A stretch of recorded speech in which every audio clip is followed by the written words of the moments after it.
எனக்கு தெரிஞ்சு மந்திரக்காரனுக்கும் சூன்யக்காரனுக்கும் என்ன வித்தியாசம் தெரியுமா? இந்த உலகத்துல தாய்மார்கள், அதிகம் படிக்காத தாய்மார்கள் தன்னுடைய குழந்தைக்கு யாரேனும் சூன்யம் வைத்து விட்டால் மந்திரக்காரனிடம் அழைத்து போவார்கள். அவர்களிடத்தில் மந்திரிச்சு ஒரு கயிறை கட்டுங்க என்று நம்பிக்கையை பெற்று வருவார்கள். சூன்யக்காரர்கள் யார் என்றால், முன்னால் இருக்கின்றவர்களுடைய நம்பிக்கையை இழக்கச் செய்கின்றவர்கள் தான் சூன்யக்காரர்களை தவிர நம்பிக்கையை தந்த மந்திரக்காரர்களாக அவர்களால் மாறவே முடியாது. நம்முடைய அருமை சகோதரர் நகைச்சுவை நயாகரா ரொம்ப அழகா பேசியிருக்கிறார். எனக்கு தெரிஞ்சு அவர் பேசிக்கிட்டே இருக்கும்போது எனக்கு ஒரு காட்சி ஞாபகம் வந்தது. மலை மேல ராத்திரி 9 மணிக்கு ஒரு பஸ் போயிட்டு இருக்கு.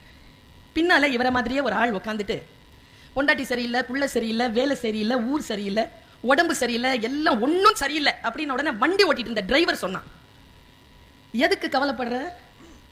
எனக்கு கூட தான் கண்ணு சரியில்லை, நான் வண்டி ஓட்டல. இப்படி புலம்பிக் கொண்டே இருக்கின்றவர்களை பார்த்து எனக்கு இப்படி சொல்ல தோன்றுகிறது. அவர் பேசி ஆரம்பித்து அமர்கின்ற வரைக்கும் எத்தனை போராட்டங்களை அவர் நம்பிக்கை இழக்க வைத்து பேசிக்கொண்டே இருந்தார்னு நான் பார்க்கிறேன். உண்மையா சொன்னா அதெல்லாம் உண்மையிலேயே போராட்டமா? இவங்களெல்லாம் என்ன செய்யணும் தெரியுமா? இந்த மாதிரி போராட்டம் போராட்டம் பேசுறவங்க இவங்களை என்ன செய்யலாம்னா, நடுவர் அவர்களே, ஒரு கப்பல் போயிட்டு இருந்துச்சு. அதில் ஒருத்தன் இவங்கள மாதிரி ஒன்றும் சரியில்லை, இது முழுகிடும், அவ்வளவுதான், இங்கெல்லாம் ஏறவே இருந்திருக்க கூடாது, பாதி கடல் தாண்டி அவ்வளவுதான், இனி கரையேறாதுன்னு புலம்பிட்டே இருந்தான் ஒருத்தன். நம்ம சுகேசிவம் ஐயா மாதிரி ஒருத்தன் அவனை முறைச்சு பார்த்தான். நல்லா தானடா தொடங்குச்சு, ஏன்டா புலம்புற? சொல்லிக்கிட்டே இருக்கான். இதுல ஒரு சூட்சுமம் சொல்றேன் நான். நம்பிக்கை தந்தால் அது அடுத்தவர்களை போய் தொற்றுவது போல் அவநம்பிக்கையும் அவ்வளவு சீக்கிரமாகத்தான் போய் தொற்றும். இந்த அவநம்பிக்கையாளர்களை எப்படி எதிர்கொள்றது, வாழ்க்கையை பூந்தோட்டமாக மாற்றுவதற்கு எப்படி இந்த அவநம்பிக்கையாளர்களை எதிர்கொள்வதுங்கிறது அந்த குருநாதருக்கு தெரிஞ்சிருந்தது. அவர் சொன்னார், டேய் புடிங்கடா அவனை, கடலை தூக்கி போடுங்க. ஓடுற கடலை தூக்கி போட்டாங்க. அவன் தத்தளிக்கிறான், அவன் மூச்சு முட்டான், அவன் செத்து போயிடுவாங்கிற நேரத்தில் பிடிச்சி உள்ள போடுங்கடான்னு பிடிச்சி கப்பலில் போட்டாங்களா? அப்போதுலேருந்து அவன் கம்முன்னு இருந்தான். ஏன்னா கப்பல் மிக மிக பாதுகாப்பானது, கடல் ஆபத்தானது என்பதை அவன் தெரிந்து கொண்ட தருணம் அது. நீங்க பேசின குடும்பம் இருக்கு இல்லையா, அதுதான் உண்மையில் வாழ்க்கையில் பூந்தோட்டம். குடும்பத்தை இழந்தவர்களிடத்தில் கேட்டு பாருங்கள், அது எவ்வளவு பெரிய பூந்தோட்டம் என்று அவர்கள் சொல்லுவார்கள். அவ்வளவு சாதாரணமா மனைவியை பேசுறீங்க. மனைவி அவ்வளவு சாதாரணமானவளா? பாவேந்தர் பாரதிதாசன் சொல்றார், இவ்வளவு வயசான அம்மா, முதியோர் காதல்ல எழுதுவார், இவ்வளவு வயசான அம்மா, அவங்கள பார்த்து மலவாழ பழத்தை கொடுக்குற அப்படின்னு அந்த தாத்தா கிட்ட கேட்கும்போது பேத்தி கேட்பா. அந்த தாத்தா சொல்வார், அவ ஒன்னும் பேரழகி இல்லை, என்ன கல்யாணம் பண்ணும்போது இருந்த அழகோ அவளுக்கான சேவையோ எதுவுமே இல்லை, உடன் இருக்கிறோம் செயல் இல்லை, இருந்தாலும் எது எனக்கு இன்பம் நல்கும் தெரியுமா, அவள் இருக்கிறாள் என்பது ஒன்றே. நிறைய பேர்கிட்ட கேட்டு பாருங்க, மனைவி உயிரோடு இருந்தால்தான் அந்த முதியோர் வாழ்க்கை சுகமாக இருக்கும், பூந்தோட்டமாக இருக்கும் என்று போராட்டத்தை கடந்தவர்கள் சொல்லுவார்கள். எங்க மனைவி வாய்க்கலைங்க, உடனிருப்பு வாய்க்கல, மனைவியின் உடனிருப்பு வாய்க்கல, பிள்ளைகளோடு கொஞ்சம் வாழ்க்கை வாய்க்கல, போராட்டமே வாழ்க்கையா இருந்தது. இங்க இருந்து எங்க போறது? கடையநல்லூர்ல இருந்து பாண்டிச்சேரிக்கு போறான், பாண்டிச்சேரியில இருந்து காசிக்கு போறான். பாரதி அலைஞ்சி 39 வயதில் இறந்து போன அந்த பெருங்கவிஞன் எழுதினான், எத்தனை கோடி இன்பம் வைத்தாய் என் இறைவா. வாழ்க்கையில எல்லாமே போராட்டம் தானா? இந்த போராட்டமா மனசு மாறத்துக்கும் பூந்தோட்டமா மனசு மாறத்துக்கும் நடுவில் ஒரு மெல்லிய கோடுதாங்க. அழகுக்கும் கவர்ச்சிக்கும் மெல்லிய கோடுதான், நகைச்சுவைக்கும் ஆபாசத்திற்கும் மெல்லிய கோடுதான். அந்த மெல்லிய கோட்டை யார் ஒருவர் புரிந்து கொள்கிறார்களோ அவர்கள் பூந்தோட்டமான வாழ்க்கையை வாழ்கிறார்கள். இப்போ இலக்கியத்துல சீத்தை இருக்கிறா, சூர்பனக இருக்கிறா. ஒன்னு போராட்டம், ஒன்னு பூந்தோட்டம். சரியா? ராமனுக்கு ஒன்னு போராட்டம், இன்னொன்னு பூந்தோட்டம். ரெண்டு பேரை பற்றி எழுதுகின்ற கம்பன் இப்படி எழுதுறான். ரெண்டு பேரும் நடக்கிறாங்க. எது போராட்டம், எது பூந்தோட்டம் தெரியுமா? எது கவர்ச்சி, எது அழகு தெரியுமா? பாருங்க, நம்ம மனசுதான் எல்லாமே. சீதை நடந்தாள், அழகாக இருந்தது. சூர்பனகை அழகாக நடந்தாள். இந்த மெல்லிய வித்தியாசம் தான் போராட்டத்திற்கும் பூந்தோட்டத்திற்கும். இயல்பாக இருந்து பாருங்கள், வாழ்க்கை அவ்வளவு ஆசீர்வாதமானது. ஒரு நம்முடைய நரகத்தை நாம் தான் முடிவு செய்கிறோம், நம்முடைய சொர்க்கத்தை நாம் தான் முடிவு செய்கிறோம். எதை நம் வாழ்க்கையாக நாம் தேர்ந்தெடுக்கிறோமோ அதுதான் நம் வாழ்க்கையாக மாறுகிறது. தேர்ந்தெடுக்கக்கூடியவர்கள் நாம் தான். ரூமி சொல்கிறான், நீ எதை தேடுகிறாயோ அது உன்னை தேடுகிறது.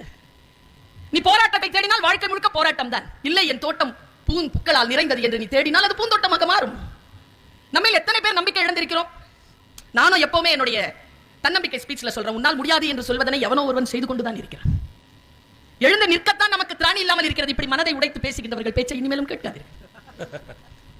இந்த உலகத்திலே ஒரே ஒரு மனிதன் தான் உங்களை காப்பாற்ற முடியும், அது நீங்கள் தான். எழுந்து நிற்க வேண்டிய ஆற்றல் வரணும்ல. அந்த ஆற்றலை, அந்த பூந்தோட்டத்தை உள்ளே எப்படி மலர்த்தி வைத்திருப்பது? மனநிலை தான். என் வாழ்க்கை போராட்டமானது, என் வாழ்க்கை பூந்தோட்டமானது என்று நான் தான் முடிவு செய்ய வேண்டும்.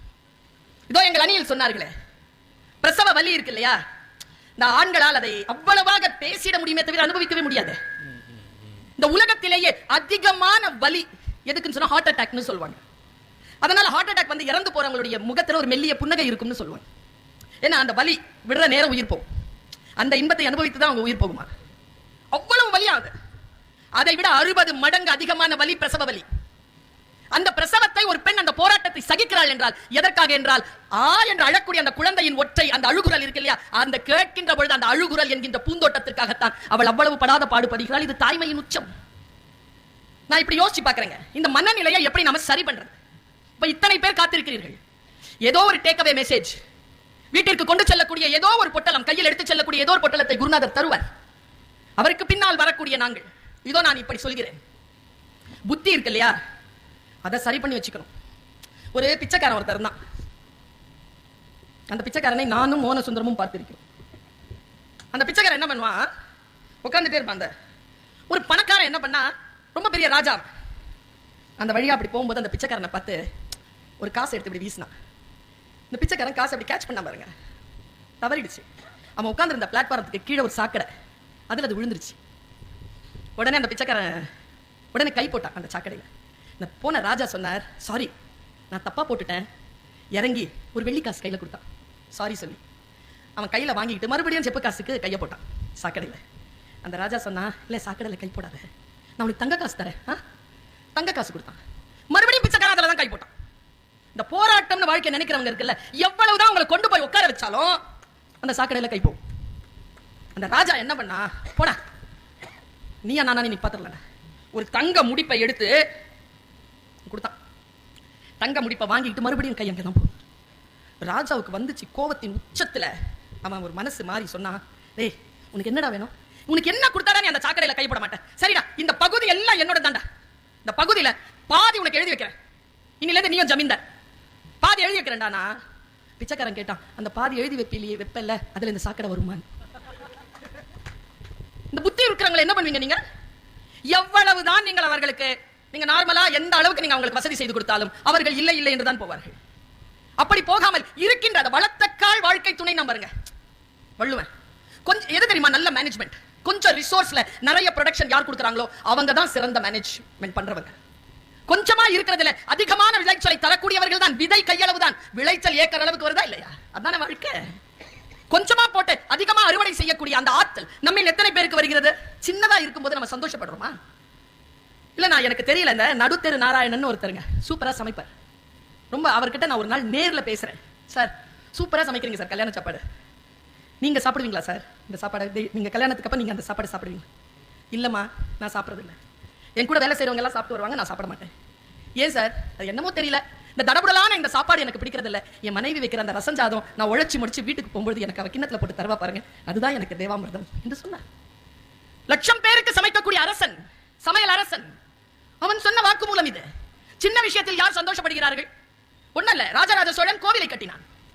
கோவிலை கட்டுகின்ற பொழுது சிவன் அவனுடைய கனவில் வந்து சொன்னாராம், நீயே கட்டுறங்கிற மமதை உனக்கு வேண்டாம், மற்றவர்களிடமிருந்து ஏதேனும் பெற்றுக்கொள். வீதியெல்லாம் வீரர்களை அனுப்பி கொடையை கலெக்ட் பண்றான். அப்ப வாசல்ல ஒரு அம்மா பூ கட்டிட்டு இருக்கு. அவகிட்ட இன்னைக்கு வியாபாரம் செல்லல, பூ கொடுத்தா அது கைங்கரியத்துல அப்பதான் சேருமே தவிர கோயில் கட்டுறதுல சேராதுல்ல. அதனால அவ என்ன பண்ணா, பரம்பரையா ஒரு கல்லை வச்சு பூ கட்டிட்டு இருப்பாங்களாம்.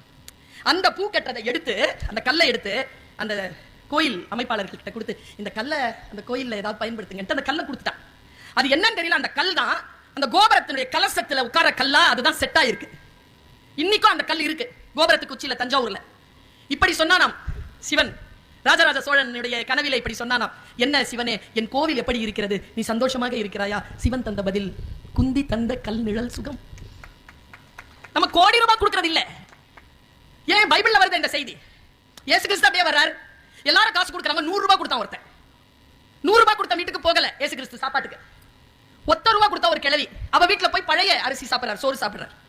மலை மேல இந்த மரத்து மேல ஏறி நின்ன அந்த ஐஸ்வர்யவான் கீழே வந்த உடனே, அவர் வீட்டுல இருந்து வந்த உடனே மரத்துல இருந்து கீழே இறங்கி கேட்டானா, 100 ரூபாய் கொடுத்த என் வீட்டுக்கு வரல, 1 ரூபாய் கொடுத்த அந்த கிழவி வீட்டுக்கு போய் சாப்பிட்டு இருக்கீங்க, என்ன தத்துவம் சொல்லுங்கள், ஏன் அங்க போனீங்க?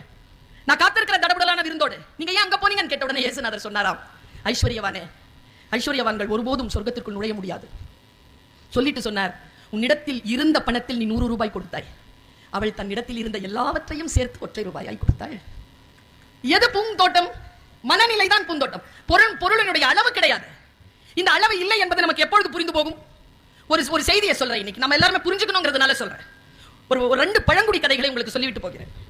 வாழ்க்கை என்பது பூந்தோட்டம் தான்.